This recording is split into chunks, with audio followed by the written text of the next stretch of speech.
desarrollando el citado paso de Herbart, existe la necesaria presencia de un objeto inmanente o contenido. Tener una idea es tener una idea de algo. Toda afirmación es afirmación de algo. Todo deseo es deseo de algo. No hay pensamiento sin un objeto pensado, ni apetito sin un apetecido. Acá. Por ello, la intencionalidad, en palabras de Latour, transforma la distinción, la separación, la contradicción en una insuperable tensión entre el objeto y el sujeto. ¿Sigue Rocío? ¿Tenés el texto, Rocío? No, sigo yo. Sin duda, Sí. dale. Sin duda puede objetarse que la idea de intencionalidad es válida solamente en la reconstrucción de la teoría del conocimiento, oponiéndose a la ambigüedad del cogito del enfoque cartesiano y también reclamando la supresión de la dualidad entre cogito y percipio. Husserl observa en esas dos categorías operaciones integradas e inseparables, cuya unidad debería servir para rechazar, al mismo tiempo, los simplismos del idealismo y del realismo.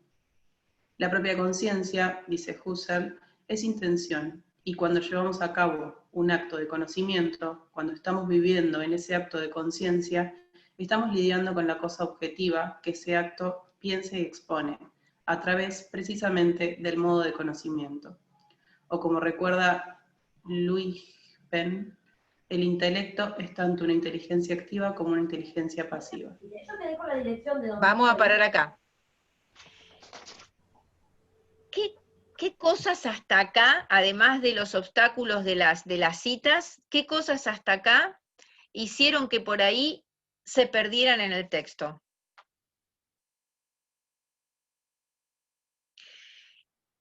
¿Hubiese sido necesario saber cuando se lee, y también reclamando la supresión de la dualidad entre cogito y percipio, saber qué significa cogito y percipio? Bien. Sí, muevan cabezas o hablen. Acuérdense que dijimos que si no hay ruido ambiente y pueden tener los micrófonos abiertos, ¿sí? ¿Hubiese sido necesario? ¿Eso les bloqueó la lectura? ¿Pensaron que por ahí, a partir de ahí no iban a poder seguir leyendo más? En mi caso no, porque bueno, es algo que ya lo vimos, del cogito cartesiano en la dualidad entre cuerpo y alma habla más que nada. Bien, ahí está. Y calculo que todos, bueno, también lo cursaron, así que... Bien. O sea que hasta ahí, bien, ningún problema. O sea, eso no fue un punto. Bien. Débora, ¿seguimos? En el punto donde dice, sin embargo, la noción de intencionalidad no es válida únicamente para revisar la producción del conocimiento. Esa noción es igualmente eficaz en la contemplación del proceso de producción y del proceso de producción de las cosas, considerados ambos como un resultado de la relación entre el hombre y el mundo, entre el hombre y su entorno. Al proponer lo que denomina hecho primitivo de una filosofía existencialista, Louis Penn llama encontrar a esa implicación mutua del sujeto y del mundo, a esa reunión del hombre y del objeto. Este autor llega a preguntarse si la expresión diálogo no sería más adecuada para expresar el fenómeno, ya que ninguno de los dos participantes puede ser pensado si lo separamos del otro, pues así estaríamos destruyendo el propio diálogo. Para Louis Penn, las expresiones encuentro y diálogo serían, en el vocabulario de la fenomenología, sinónimos de la noción de presencia en Merleau-Ponty o de participación en Marcel. Sigue es la Nicolás, propia acción humana la que así Evo. se define. Nicolás. No, está bien.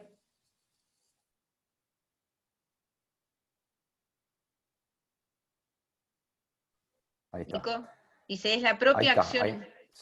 Sí, es la propia acción humana la que así se define. Y como indica Szilássy, el vocablo acto no designa meramente una acción, actividad o proceso, sino la propia relación intencional. Este pensador desarrolla su argumento diciendo que los actos son acontecimientos de conciencia que tienen el carácter de la intencionalidad.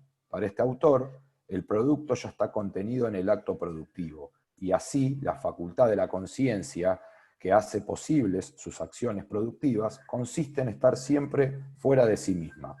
De este modo, y como consecuencia de la intencionalidad, nos encontramos desde el inicio implicados en la trama de las cosas. Hasta ahí. Juan Pablo.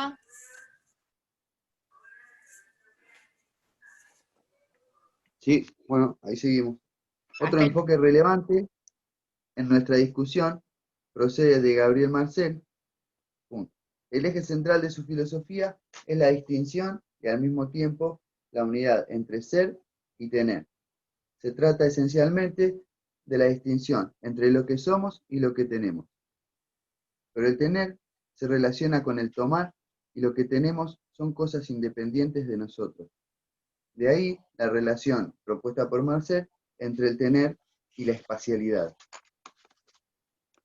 La acción humana incluye, pues, un retroefecto de parte de las cosas que ella misma, la acción humana, vivifica.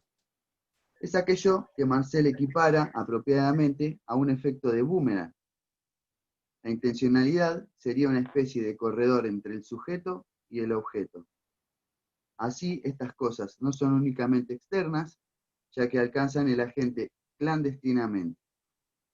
Así, el hecho de tener, dice Marcel, provoca una tendencia a su propia destrucción. La pérdida del sujeto se daría en la propia cosa que comenzó por poseer y que ahora absorbe al señor que había pensado controlarlo.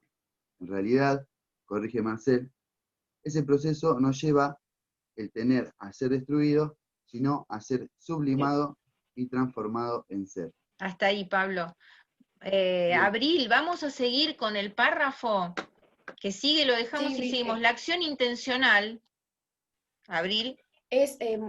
hola, es movimiento consciente y voluntario de la gente hacia las cosas, involucrando una proyección de la gente, ya que las creencias, los deseos, las intenciones implican un objeto. Por el hecho de no ser un objeto entre otros objetos, sino un sujeto que se relaciona con su entorno, el hombre puede ser definido por su intencionalidad. Pero Volnau se pregunta si la intencionalidad es, en sí misma, suficiente para la comprensión de la esencia del espacio.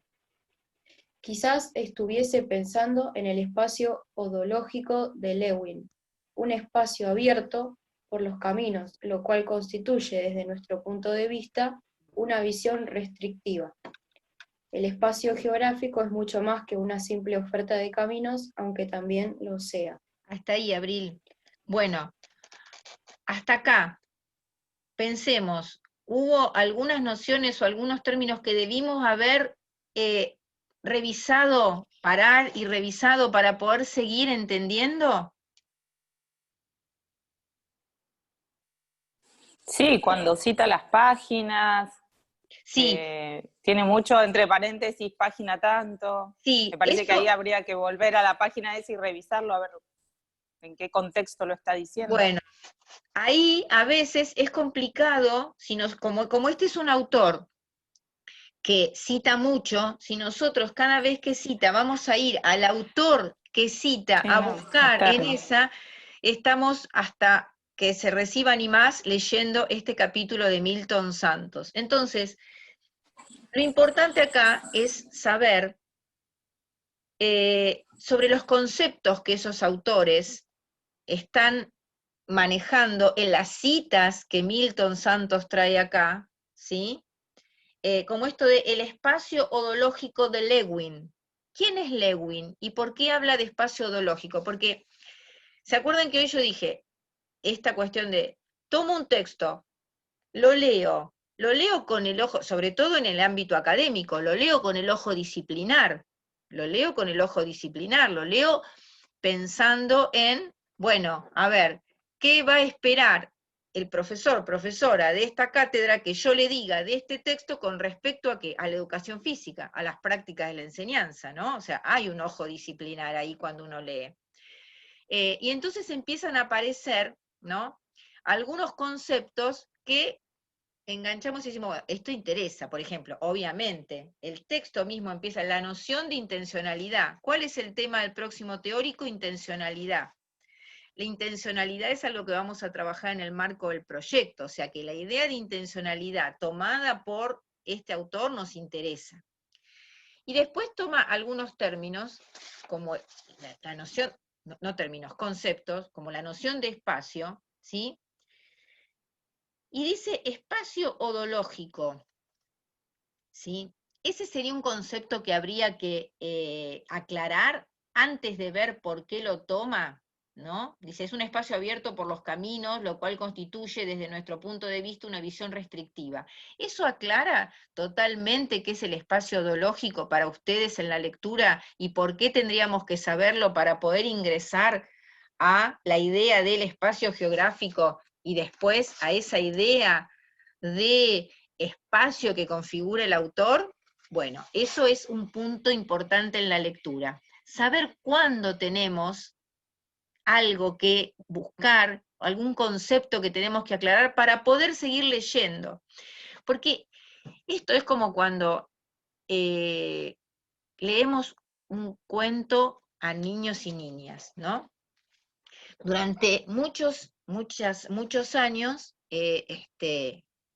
vamos a cuando yo era chiquita, ya cuando, casi con Colón, ¿sí? ¿Qué hacían los padres, las madres, incluso los narradores y narradoras? Achicaban las palabras, el autito, y además, ¿qué hacían? Resumían del texto del cuento, sacaban todas las palabras y todos los conceptos que pensaban que las niñas no podían entender, ¿no? Se sacaban, se simplificaba el texto. Y en realidad ese es un ejercicio que no tiene que hacer el que está leyendo para otros. Ese es un ejercicio que hace cada uno y cada una cuando lee, ¿no?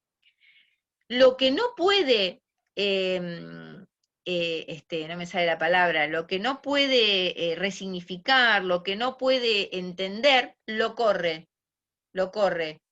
Y sigue la línea del texto general. ¿Por qué traigo esto y por qué es importante? Porque esto define los momentos de la lectura de un texto, ¿sí? Si yo quiero leer a Milton Santos de una y entender todo lo que Milton Santos quiere decir, voy a pérdida, ¿sí? ¿Por qué? Por todo esto que estuvimos viendo, los obstáculos que nos presenta con la nominación de las citas, esto que decía Débora, todos los paréntesis, 1979, 1991, 1930,